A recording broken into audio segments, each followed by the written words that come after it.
সুপ্রিয় শিক্ষার্থীরা, আশা করি তোমরা সবাই ভালো আছো। তোমরা কি আমার কথা শুনতে পাচ্ছ? স্যার আসসালামু আলাইকুম। ওয়ালাইকুম আসসালাম। জি স্যার। আচ্ছা, আজকে আমরা নতুন অধ্যায়ে চলে যাব। সরলরেখা তো শেষ। দীর্ঘদিন আমরা সরলরেখা একটু লম্বা সময় নিয়ে করছি। আচ্ছা, এই অধ্যায়টা আমাদের ছোট, এটা খুব বেশি বড় না। সার্কেল তোমাদের বইয়ের চতুর্থ অধ্যায়। এই অধ্যায়ে দুইটা পরিচ্ছেদ আছে, 4.1 এবং 4.2 বা 4 এর 4b। আচ্ছা, তোমাদের গতকালই আমি একটা ভিডিও দিয়েছিলাম গ্রুপে দেখার জন্য। সেখানে মোটামুটি প্রথম অধ্যায়ের যে বেসিক গুলো, সেই বেসিক গুলো আসসালামু নিয়ে আলাইকুম। আলোচনা। ওয়ালাইকুম আসসালাম। প্রথম অধ্যায়ের বেসিক গুলো নিয়ে আলোচনা করা হয়েছে। তো তোমরা যারা দেখেছো অলরেডি ভিডিওটা, তারা তো কিছুটা প্রি কনসেপ্ট পেয়েছো। আর আজকের ক্লাসের পর প্রয়োজনীয় ভিডিওটা তোমরা আবার দেখে নিও, তাহলে তোমাদের বেসিক কনসেপ্টটা ক্লিয়ার হয়ে যাবে।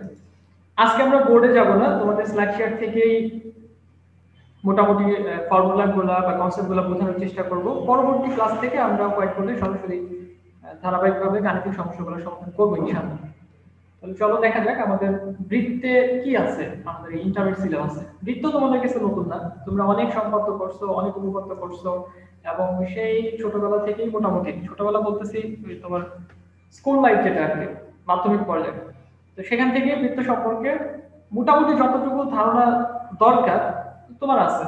বৃত্তের সম্পর্কে নতুন কিছু তুমি শিখবা না, কিন্তু বৃত্তের যে সমীকরণগুলা, বিভিন্ন ক্ষেত্রে সমীকরণগুলা কেমন হয় এবং বৃত্তের বিভিন্ন বিষয়গুলা, কিছু বিষয় আছে যে বিষয়গুলো হয়তো তুমি শুধু নামই ব্যবহার করছো, বাট সেটার আরেকটু ডিটেলস আমরা ইন্টারমিডিয়েট সিলেবাস থেকে জানতে পারবো ইনশাআল্লাহ।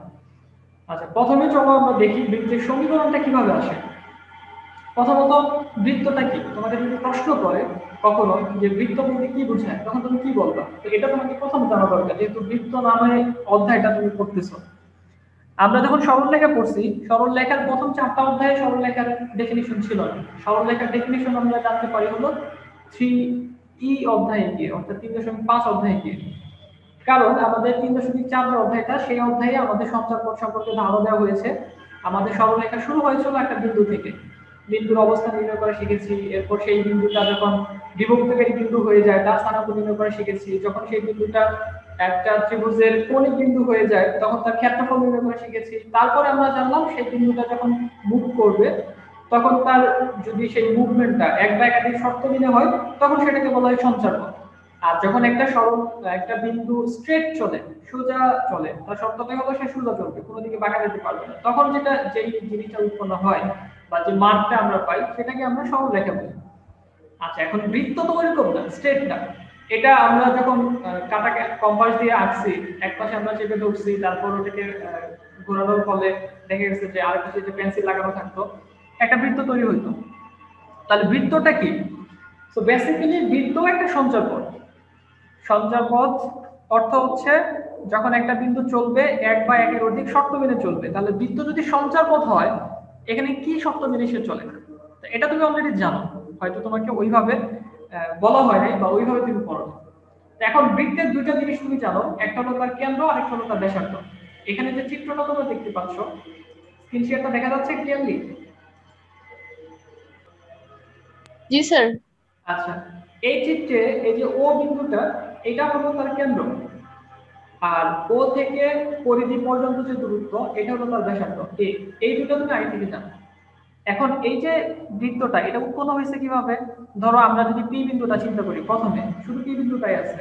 তাহলে এই বিন্দুটা যখন এই যে ও বিন্দু থেকে সর্বদা সমান দূরত্ব, অর্থাৎ ব্যাসার্ধের সমান দূরত্ব বজায় রেখে যখন চলছে, চলতে চলতে চলতে চলতে সে আবার আগের অবস্থানে চলে আসছে, তখন তুমি একটা যে জিনিসটা পেয়েছো সেটা হলো বৃত্তের পরিধি। এবং তুমি একটা আকার পাইছো বৃত্তের, যে বৃত্তটা এতটুকু জায়গা নিয়ে আছে, এটা হলো আমাদের নির্ণয় বৃত্ত। আচ্ছা, তাহলে এই যে স্থির বিন্দু, যেটাকে আমরা কেন্দ্র বলি, এই কেন্দ্র থেকে সর্বদা ব্যাসার্ধের সমান দূরত্ব বজায় রেখে পি বিন্দুটা যখন চলবে, তখন সেই পি বিন্দুর চলার পথটাই হলো বৃত্ত, এবং এটাই কিন্তু সঞ্চারপথ এক ধরনের। তাহলে বৃত্তের সমীকরণ যদি তুমি বের করতে চাও, তাহলে এইটার সঞ্চারপথের সমীকরণ বের করতে হবে, সেটাই হবে বৃত্তের সমীকরণ। এখন প্রশ্ন আসতেছে, তাহলে সঞ্চারপথের সমীকরণ কিভাবে নির্ণয় করে, বা সঞ্চারপথের সমীকরণটা তাহলে কি? সঞ্চারপথের সমীকরণ হলো ওই বিন্দুটা, চলমান বিন্দু যেটা, এক্ষেত্রে হলো পি বিন্দু, এই চলমান বিন্দুটা যেই শর্ত মেনে চলে, যেই শর্ত বজায় রেখে চলে, সেই শর্ত যদি তুমি প্রয়োগ করো, তার উপর অ্যাপ্লাই করো, তাহলে এই বিন্দুর ভুজ এবং কুটির মধ্যে একটা সম্পর্ক পাওয়া যাবে, এক্স এবং ওয়াই এর মধ্যে একটা সম্পর্ক পাওয়া যাবে, সেটাই হলো তার সমীকরণ। এখন তাহলে বৃত্তের ক্ষেত্রে আমরা কিভাবে বের করব? তাহলে তুমি ফোকাস করো হলো এখানে শর্তটা কি। এখানে শর্ত হলো কেন্দ্র থেকে পরিধি পর্যন্ত দূরত্ব, এই ও থেকে পি পর্যন্ত দূরত্ব, এটা হলো ব্যাসার্ধের সমান। তাহলে ওপি ইকুয়ালস টু এ, এটাই তো শর্ত দাঁড়ায় নাকি? তোমাদের কি মনে হয়? জি স্যার। জি স্যার। হ্যাঁ, এখন আমরা কি করব? তাহলে ও বিন্দু থেকে পি বিন্দু দূরত্ব নির্ণয় করব। ও বিন্দু থেকে পি বিন্দু দূরত্ব নির্ণয় করে ফাইনালি সিম্পলিফাই করে যেটা পাবো সেটাই হবে আমাদের বৃত্তের প্রথম সমীকরণ, যেটা এক নাম্বার ইকুয়েশন। তাহলে এখন ও বিন্দু থেকে পি বিন্দুর দূরত্ব মানে হচ্ছে দুইটা বিন্দুর দূরত্ব। এইটা তোমরা আবার 3.1 বা প্রথম অধ্যায়ে শিখেছো, দুইটা বিন্দুর দূরত্ব কিভাবে নির্ণয় করতে হয়। রোড ওভার ভুজদ্বয়ের অন্তর তার বর্গ প্লাস কুটিদ্বয়ের অন্তর তার বর্গ। তাহলে আমরা ও থেকে পি এর দূরত্ব নির্ণয় করলাম, এই যে root over x - 0 whole square plus y - 0 whole square equals to আমাদের ব্যাসার্ধের সমান a। উভয় পাশে বর্গ করে দিলে আমরা পাবো এখানে x square plus y square equal to a square. এটা হলো আমাদের বৃত্তের প্রথম সমীকরণ। এখন এই সমীকরণটা একটা পার্টিকুলার কেসের ক্ষেত্রে। কখন? যখন বৃত্তের কেন্দ্রের অবস্থানটা হলো মূল বিন্দুতে। দেখো এই যে এখানে মূল বিন্দুতে এটার কেন্দ্রটা অবস্থান করতেছে, এটা আমাদের দ্বিমাত্রিক স্থানাঙ্ক ব্যবস্থা বিবেচনা করা হয়েছিল। তাহলে আমরা একটা সমীকরণ জানলাম বৃত্তের, যখন বৃত্তের কেন্দ্র মূল বিন্দুতে থাকে তখন তার সমীকরণ হলো x square plus y square equal to a square. বিপরীত ভাবে আমি যদি তোমাদেরকে প্রশ্ন করি একটা সমীকরণ দিয়ে যে x square plus y square equal to a square, এটা একটা বৃত্তের সমীকরণ, এটা কেন্দ্র কত ব্যাসার্ধ কত, তোমরা কি বলবো? কেন্দ্র 0 0 ব্যাসার্ধ a। গুড, এটাই শুনতে চাইছি, কেন্দ্র 0 0 ব্যাসার্ধ a। তাহলে প্রথম কেস গেল, এটা হলো আমাদের এক নম্বর সমীকরণ এই অধ্যায়ে। এরপর আমরা আমাদের এই বৃত্তের অবস্থানটা একটু সরাই দিব যে কোনো দিকে, প্রথম চতুর্ভাগের দিকে হোক, দ্বিতীয় তৃতীয় চতুর্থ যে কোনো দিকে, কেন্দ্রটা আর আমাদের মূল বিন্দুতে রাখবো না। এখন কেন্দ্র যদি মূল বিন্দুতে না থাকে তাহলে এখানে তো আর 0 0 থাকবে না, কেন্দ্রের স্থানাঙ্ক, কেন্দ্রের স্থানাঙ্ক অন্য কিছু হয়ে যাবে। তাহলে তখন বৃত্তের সমীকরণ কি হয় এটা আমাদের এখন জানতে হবে। তো এই জন্য আমরা কি করব, আমরা কেন্দ্রের স্থানাঙ্কটা ধরে নিলাম, আমরা বৃত্তের কেন্দ্রের স্থানাঙ্ক ধরে নিলাম h কে, যেহেতু এটা মূল বিন্দু থেকে সরে গেছে অন্য কোনো বিন্দুতে গেছে, কোন দিকে গেছে এটা আমরা জানি না র্যান্ডমলি, সেটা প্রথম চতুর্ভাগে যদি যায় তাহলে h ও ধনাত্মক k ও ধনাত্মক, দ্বিতীয় চতুর্ভাগে গেলে h ঋণাত্মক k ধনাত্মক, তৃতীয় চতুর্থ এরকম, মানে এটার স্থানাঙ্ক আমাদের পার্টিকুলারলি জানা নাই। কিন্তু আমরা এটা কনফার্ম হয়েছে যে আমাদের বৃত্তের কেন্দ্রটা এখন আর মূল বিন্দুতে নাই, সেখান থেকে আমরা সরাই দিয়েছি, যার দরুন আমরা কেন্দ্রের স্থানাঙ্কটা ধরে নিয়েছি h কে। তাহলে এখন আমাদের সমীকরণ কি হবে? তো এখন বৃত্তের কেন্দ্র তুমি সরাইছো, কিন্তু বৃত্ত তো আর অন্য কিছু হয়ে যায় নাই, তোমার প্যারাবোলা হাইপারবোলা ইলিপস এরকম কিছু হয়ে যায় নাই, কাজে তার শর্তটা কিন্তু যা ছিল তাই আছে। ও বিন্দু থেকে অর্থাৎ কেন্দ্র থেকে পি বিন্দু পর্যন্ত দূরত্ব ব্যাসার্ধের সমান, তার মানে এই শর্ত থেকেই আমরা এই ক্ষেত্রেও বৃত্তের সমীকরণটা পেয়ে যাব। তাহলে কিন্তু এখন আমাদের এই যে দূরত্ব নির্ণয়ের ফর্মুলার মধ্যে একটা পরিবর্তন আসবে, আমাদের h কে এর পরিবর্তে এর আগে 0 0 ছিল, আর এখন আমাদের কি বলতে হবে, h কে বসাইতে হবে। তাহলে x - h whole square plus y - k whole square equals to a, সেখান থেকে আমরা এই সমীকরণটা পাবো, x - h whole square plus y - k whole square equal to a square. তাহলে এটা আমাদের বৃত্তের আরেকটা সমীকরণ, যখন বৃত্তের কেন্দ্র h কে বিন্দুতে এবং ব্যাসার্ধ a। এখন যদি আমি তোমাদেরকে প্রশ্ন করি এরকম একটা সমীকরণ দিয়ে যে x - h whole square plus y - k whole square equal to a square, এই বৃত্তের কেন্দ্র এবং ব্যাসার্ধ কত? কেন্দ্র h কে আর ব্যাসার্ধ a। ব্যাসার্ধ a। হ্যাঁ, এই দুইটা কেসই আমাদের এই বৃত্তের অধ্যায়টাকে ডমিনেট করছে, এই দুইটা কেস নিয়ে আমাদের কাজ করতে হবে। এখন এই যে দ্বিতীয় কেস যেটা x - h whole square plus y - k whole square equal to a square, এই ক্ষেত্রে আমরা এখন এটাকে একটু সিম্পলিফাই করব, একটু সহজ মানে সরলীকরণ করব। এখন এটাকে সরলীকরণ করতে হলে আমাদের যে কাজগুলো করতে হবে, নরমালি এটা তোমাদের মাথায় চলে আসবে, সেটা হলো এখানে দেখো a - b হোল স্কয়ারের ফর্মুলা ফেলতে হবে, এখানেও a - b হোল স্কয়ারের ফর্মুলা ফেলতে হবে। তাহলে এই দুটো ফর্মুলা যদি আমরা অ্যাপ্লাই করি তাহলে আমাদের এই যে প্রথমটা থেকে এই ফর্মুলাটা অ্যাপ্লাই করলাম, দ্বিতীয়টা থেকে ফর্মুলাটা অ্যাপ্লাই করলাম, আর a স্কয়ার আমাদের যথারীতি যা আছে তাই রয়ে গেছে। এরপর এইখান থেকে আমরা একটু সাজায় লিখবো, জাস্ট টিউন আপ করে নেব। আমরা x স্কয়ারকে প্রথমে লিখলাম, তারপর y স্কয়ারটাকে নিয়ে আসলাম, এরপরে x লিখলাম, এই যে -2hx, এরপর y লিখলাম -2y কে, আর বাকি যা আছে সব আমরা একসাথে দিয়ে দিলাম a স্কয়ার সহ, এটাকে লেফট সাইডে নিয়ে আসছি। তাহলে এখন এইটাকে আরেকটু সহজভাবে প্রকাশ করার জন্য, একটা জেনারেল ফর্মে নেওয়ার জন্য আমরা তিনটা জিনিস ধরে নিব। এই মাইনাস সহ h কে ধরে নেব g, এই মাইনাস সহ k কে ধরে নেব f, আর এই যে a স্কয়ার k স্কয়ার এবং মাইনাস a স্কয়ার, এই সম্পূর্ণ অংশটা একটা ধ্রুবক পাওয়া যাবে, কারণ h এর একটা ভ্যালু থাকবে, k এর একটা মান থাকবে এবং a এটা তো ব্যাসার্ধ, তাহলে এই তিনটাই একটা সংখ্যা। তাহলে তিনটা সংখ্যা যদি আমরা যোগ বিয়োগ করি একটা সংখ্যাই পাওয়া যাবে, সেইটাকে আমরা c দ্বারা প্রকাশ করলাম একটা ধ্রুবক হিসাবে। এখন এই মানগুলো যদি আমরা এই সমীকরণে বসাই দেই তাহলে আমাদের একটা সাধারণ রূপ চলে আসবে, যেটা হলো x square plus y square plus 2gx plus 2fy plus c equal to 0। এটা হলো বৃত্তের সাধারণ সমীকরণ। আমাদের অনেক অঙ্কের ক্ষেত্রে এই সমীকরণটা বা এই সমীকরণের আকার বিবেচনা করতে হবে। তোমরা এই যে আমাদের কেন্দ্র মূল বিন্দু ছাড়া অন্য কোনো বিন্দুতে যখন হয় তখন যে সমীকরণটা ছিল সেখান থেকে সাধারণ সমীকরণটাকে রিডিউস করা, এটা তোমরা বুঝতে পারছো? জি স্যার। এই জি স্যার। কারো কোনো প্রশ্ন থাকলে বলতে পারো, আর কি কোথাও যদি কোনো কনফিউশন হয়ে থাকে যতটুকু আলোচনা করা হয়েছে বলো। স্যার হ্যাঁ, গতকালকে যে ইউটিউবের ভিডিওতে দেখলাম স্যার ব্যাসার্ধকে আর দিয়ে প্রকাশ করেছেন, আর এখানে স্যার এ দিয়ে কোনটা ইউজ করব আমরা? কোনো রেস্ট্রিকশন নাই, কোনো সমস্যা নাই, তুমি আর ব্যবহার করো, এই ব্যবহার করো, একই কথা, আচ্ছা দুটো একই জিনিস আর কি। আচ্ছা ঠিক আছে, এখন এখন যদি তোমাকে প্রশ্ন করি এই যে সাধারণ সমীকরণ, দেখি এটা পারো কিনা বলতে, যে এই সমীকরণের কেন্দ্র কি হবে, ব্যাসার্ধ কি হবে?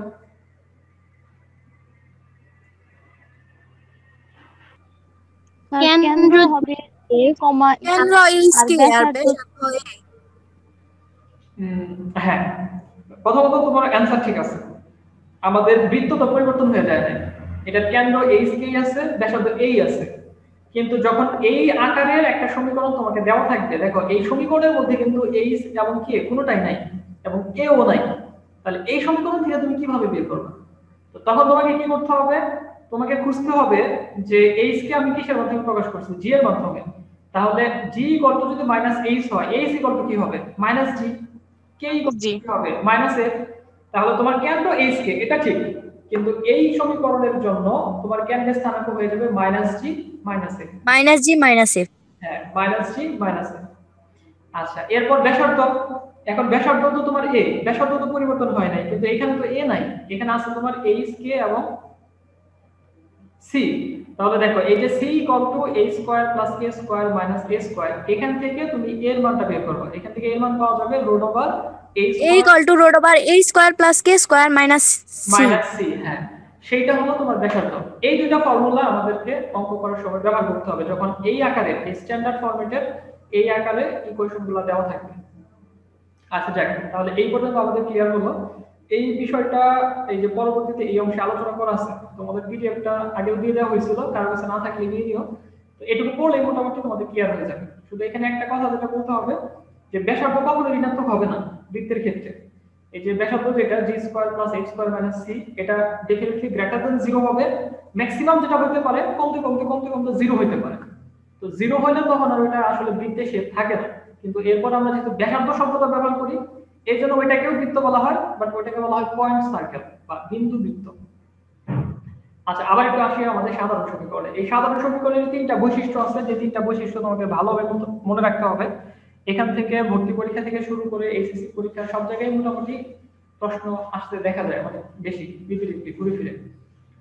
আচ্ছা, এই বৈশিষ্ট্যগুলো খুব একটা কঠিন না, এই সমীকরণ দেখে তুমি আইডেন্টিফাই করতে পারবা।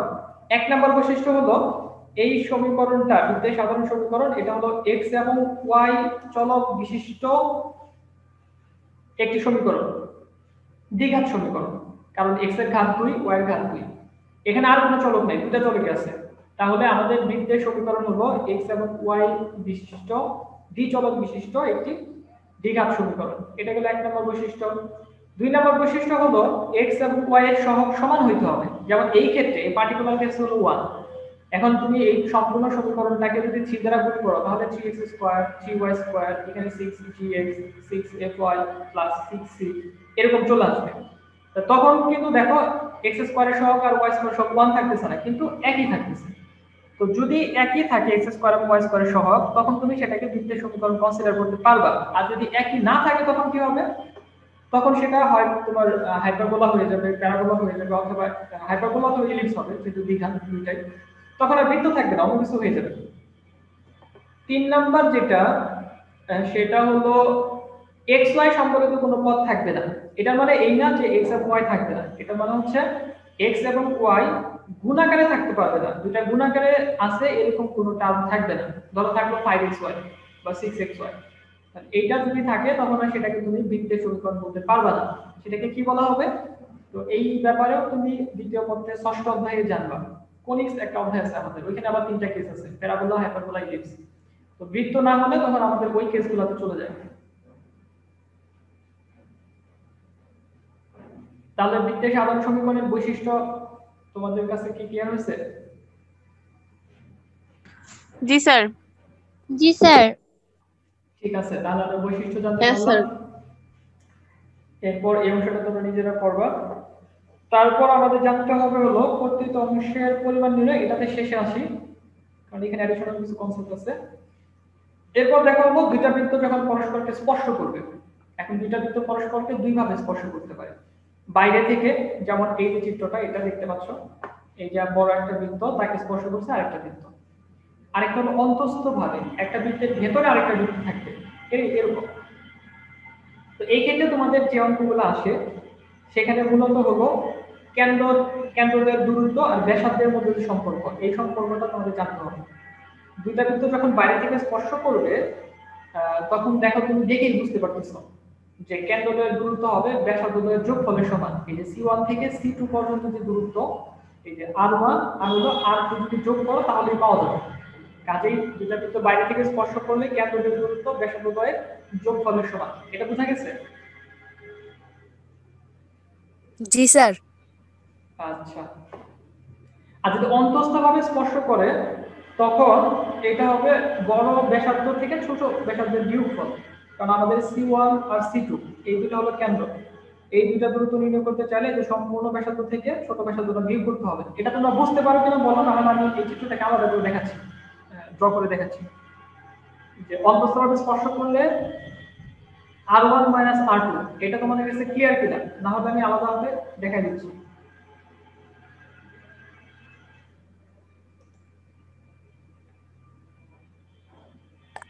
স্যার আলাদাভাবে একটু দেখাই দিন। আচ্ছা দেখো, এটা হলো আমাদের বড় একটা বৃত্ত। এখন এই বৃত্তে আমাদের ধরো এটা হলো তার ব্যাসার্ধ, তার কেন্দ্রটা তাহলে এই ব্যাসার্ধের মাথায় এখানে আছে। এখন আমরা আরেকটা বৃত্ত নিব,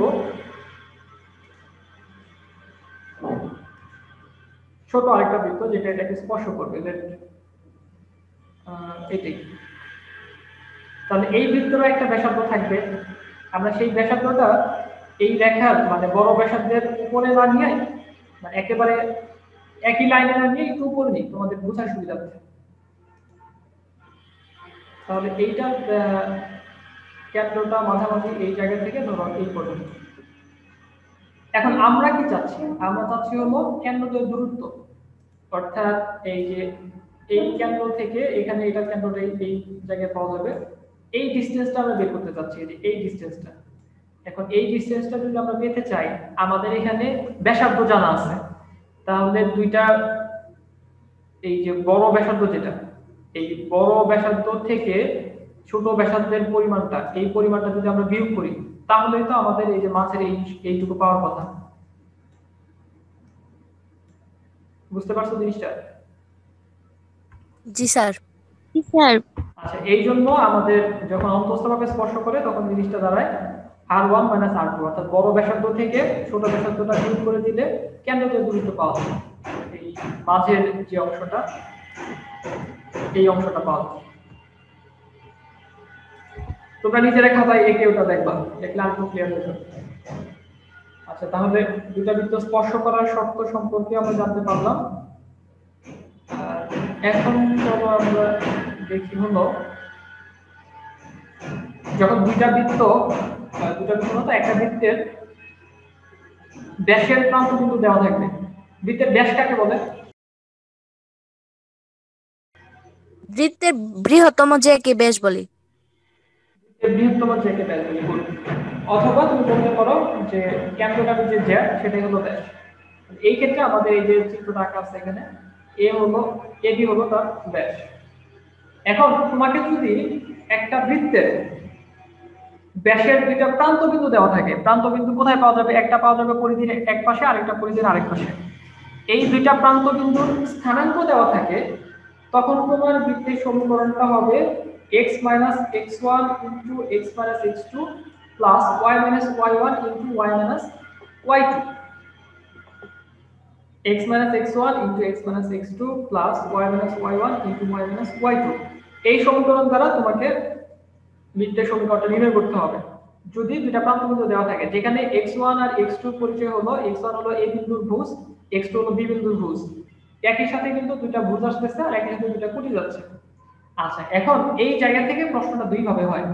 তোমাকে মূল নিয়মের শব্দটা উল্লেখ থাকে প্রশ্নে। যদি মূল নিয়মের শব্দটা উল্লেখ থাকে তাহলে অঙ্কটা করতে হবে যেভাবে এই ইকুয়েশনটা ডিরাইভ হচ্ছে বা ইকুয়েশনটা আসছে সেভাবে, এই প্রসেসটা এখানে দেওয়া আছে।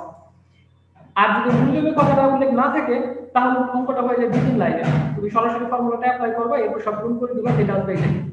এখন এই প্রমাণটা তোমাদের বাড়ির কাছে দিয়ে দিলাম, কারণ এটা সম্পূর্ণ সরল লেখার একটা কনসেপ্ট। এখানে বিস্তারিত লেখা আছে এই বৃত্ততে। এখানে ঢালের সাহায্য নিয়ে আমাদের মূলত সমীকরণটা বের করতে হয়। তোমরা যদি না বুঝো তাহলে এই রিলেটেড অঙ্ক যখন আমি করাবো তখন আবার আমি প্রমাণটা দেখাই দিব। আর আই থিংক আমার ধারণা তোমরা এটা নিজেরা কি করতে পারো, বুঝতে পারো। তাহলে এইটা আমরা জানলাম যে একটা ব্যাসের দুইটা প্রান্ত বিন্দু যদি দেওয়া থাকে তখন সমীকরণটা কেমন হবে। আর সর্বশেষ আমাদের যে জিনিসটা জানতে হবে এই অধ্যায়ে, প্রথম যে অধ্যায়টা সেটা হলো কর্তৃক অংশের পরিমাণ নির্ণয়।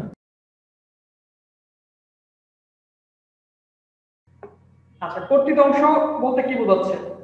একটা বৃত্ত যদি x অক্ষ থেকে একটা নির্দিষ্ট পরিমাণ অংশ কেটে নেয়, যেমন এই যে x1 থেকে x2 পর্যন্ত দূরত্ব, আবার y অক্ষ থেকে নির্দিষ্ট পরিমাণ কেটে দেয় y1 থেকে y2 পর্যন্ত দূরত্ব, এইগুলো হলো এক একটা কর্তৃক অংশ। তো তোমার প্রশ্নে এটা দৈর্ঘ্য নির্ণয় করতে বলে যে কর্তৃক অংশের দৈর্ঘ্যটা কত।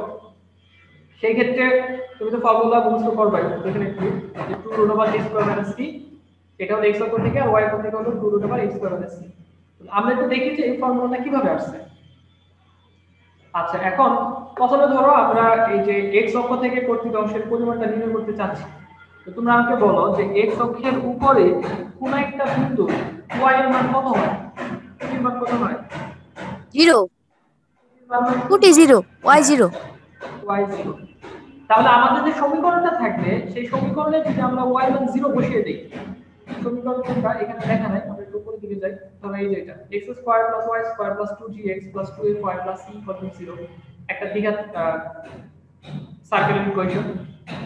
তাহলে এই সমীকরণে y এর মান 0 হলে এই y² চলে যাবে 0, আর এই যে 2fy এটাও চলে যাবে, এটাও 0 হয়ে যাবে। আমাদের থাকবে শুধু x² + 2gx + c = 0। সেটাই এখানে আমরা লিখছি, এই যে x² + 2gx + c = 0। আচ্ছা, এখন আবার কথা হলো তোমাদের যদিও দ্বিতীয় পত্রের 4 নম্বর অধ্যায়টা করানো হয় নাই, বহুভুজ সমীকরণ, সেখানে এটা বিস্তারিত আছে, তবে তোমাদের 9 কিছুটা ধারণা থাকার কথা যে একটা দ্বিঘাত সমীকরণকে যদি আমরা সমাধান করি তাহলে কয়টা মূল পাওয়া যাবে? দুইটা মূল পাওয়া যাবে। এবং এই মূল এবং তার সহগের মধ্যে একটা সম্পর্ক আছে, সেটা হলো মূলদ্বয়ের যোগফল এবং মূলদ্বয়ের গুণফল। মূলদ্বয়ের যোগফল ছিল আমাদের -b/a আর মূলদ্বয়ের গুণফল ছিল আমাদের c/a। এখন এই b/a c/a বললে হয়তো তোমরা ওইভাবে মনে নাও হতে পারে বা হয়তো বুঝতে পারবে না। ধরো আমাদের দ্বিঘাত সমীকরণের সাধারণ রূপ হলো ax² + bx + c = 0। এখানে এই যে x, তারপরে এই যেটা লেখা আছে এটাকে x² বোঝাচ্ছি, বোঝানোর জন্য ax² + bx + c = 0। এটা হলো সাধারণ রূপ একটা দ্বিঘাত সমীকরণের। এটার সাথে যদি আমরা আমাদের যে ইকুয়েশন এটাকে তুলনা করি তাহলে বলো তো এখানে a এর মান কত? 1 এর মান 1। হ্যাঁ, a এর মান 1, b এর মান 2 2g, x এর সহগ মানে x ছাড়া যা আছে 2g সব। হ্যাঁ, আর সি এর মান তো সি দেওয়া আছে, সি যেটা আছে ওইটাই। সি দাও। আচ্ছা, এখন মূল সহগ সম্পর্কের ফর্মুলা আছে দুইটা। এই ফর্মুলা দুইটা তোমাদের 9 10 হয়তো ছিল না, তোমরা চতুর্থ অধ্যায়ে পাবা, তৃতীয় পত্রের ওখানে বিস্তারিত আছে। তাহলে মূলদ্বয়ের যোগফল হলো -b/a। আমি তো ফর্মুলাটা বলি, এখন আপাতত এইটুকুই তুমি মাথায় রাখো, ওই অধ্যায়ে যখন পড়বা তখন একটু ভালোভাবে জানতে পারবা। তাহলে মূলদ্বয়ের যোগফল হলো -b/a। তাহলে আমাদের এই ক্ষেত্রে আসতেছে -b হলো 2g আর a হলো 1, তাহলে -2g/1 = 2g। আর মূলদ্বয়ের গুণফল x1 x2 ফর্মুলা হলো c/a। c হলো এখানে আমাদের c আর a হলো 1, তাহলে c/a হচ্ছে আমাদের c/1 আসতেছে আমাদের c। তাহলে এইটুকু তোমরা বুঝতে পারছো? এই যে দুইটা মান আমরা বের করলাম। জি স্যার। আচ্ছা, এইখানে আমরা এই যে x1 কে একটা মূল ধরছি আর x2 কে আরেকটা মূল ধরছি, এই দ্বিঘাত সমীকরণটা, যেহেতু তারা x1 এবং x2 বিন্দুতে x অক্ষকে ছেদ করছে। আচ্ছা, এখন কথা হলো আমরা বের করতে চাচ্ছি হলো x1 থেকে x2 পর্যন্ত যে ডিসটেন্সটা, এই ডিসটেন্স। তাহলে ওই ডিসটেন্স যদি আমরা বের করতে চাই, মানে কর্তৃত অংশটা, তাহলে দেখো এই যে modulus of x1 - x2, modulus দিছি কারণ এটা ডিসটেন্স, দূরত্ব। তাহলে আমাদের তো মাইনাস দিয়ে কোনো মান এখানে নাই, আমাদের দুইটা মান আছে, একটা হলো x1 + x2 আর একটা হলো x1 x2। তাহলে এই মাইনাস কে, এটাকে তুমি a - b চিন্তা করো, a - b K a + b এবং a b এর মাধ্যমে প্রকাশ করতে হবে। তোমাদের 9 এ এরকম অঙ্ক ছিল, প্রদত্ত বিশ্লেষণের ক্ষেত্রে তোমরা করছো এরকম। তাহলে এটাকে প্রথমে আমরা হোল স্কয়ারে নিয়ে যাব, এর জন্য একটা রুট ওভার দিতে হবে, root over a - b whole square. তারপরে আমরা এটাকে a + b হোল স্কয়ারের ফর্মুলা ফেলবো, এই যে a + b whole square - 4ab। এরপর আমরা এই মানটা বসাই দিব, এই যে x1 + x2 মান বসাই দিব, আর হলো x1 x2 মান বসাই দেব। বসাই দিলেই এখান থেকে আমরা ফাইনালি পেয়ে যাচ্ছি 2 * g² - c। এটা হলো x অক্ষ দ্বারা কর্তিত অংশের পরিমাণ। বুঝা গেছে? জি স্যার, বুঝতে পারছি। জি স্যার, বুঝতে পারছি। আচ্ছা, এখন এই কর্তৃত অংশটা যদি কমতে থাকে, কমতে কমতে যখন ইকুয়াল টু 0 হয়ে যাবে, এরকম যখন ইকুয়াল টু 0 হয়ে যাবে, তখন আমাদের বৃত্তটা ওই রেখাকে শুধু স্পর্শ করবে, তখন আর কোনো কর্তৃত অংশ নাই। তাহলে ইকুয়াল টু 0 বসাইলে আমরা এখান থেকে পাবো এই যে 2 ভাগ হয়ে যাবে, তারপর উভয় পাশে যদি আমরা স্কয়ার করে দিই আমরা পাবো g² - c, এরপরে শুধু g² = c। এই যে g² = c, এটা হলো একটা বৃত্ত একটা অক্ষকে স্পর্শ করার শর্ত। প্রশ্নে আমাদের এইগুলো ব্যবহার করতে হবে আর কি, গাণিতিক সমস্যা সমাধান করার ক্ষেত্রে। আর এই বৃত্তটা যদি y অক্ষকে স্পর্শ করে বা y অক্ষ থেকে কর্তন করে, তখন একই প্রসেসে আমরা এই দুটো ফর্মুলা পাবো। একটা হলো 2√x² - c, y অক্ষ থেকে কর্তৃত অংশের পরিমাণ, আর যদি কোনো কর্তৃত অংশ না থাকে শুধু স্পর্শ করে, তখন x² = c। আর একই সাথে যখন একটা বৃত্ত উভয় অক্ষকে স্পর্শ করে, তখন আমাদের এই যে দেখো g² = c, f² = c, এই দুটো যদি একত্র করে দেই g² = f² = c, এই সম্পর্কটা আমরা পাবো।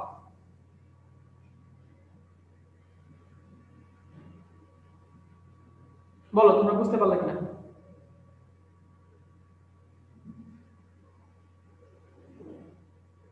বুঝতে পারছি স্যার। কারো কোনো প্রশ্ন থাকলে বলতে পারো কি এই পর্যায়ে। আচ্ছা, যদি প্রশ্ন না থাকে তোমরা তোমাদের রোল প্রোগ্রাম দিয়ে দাও।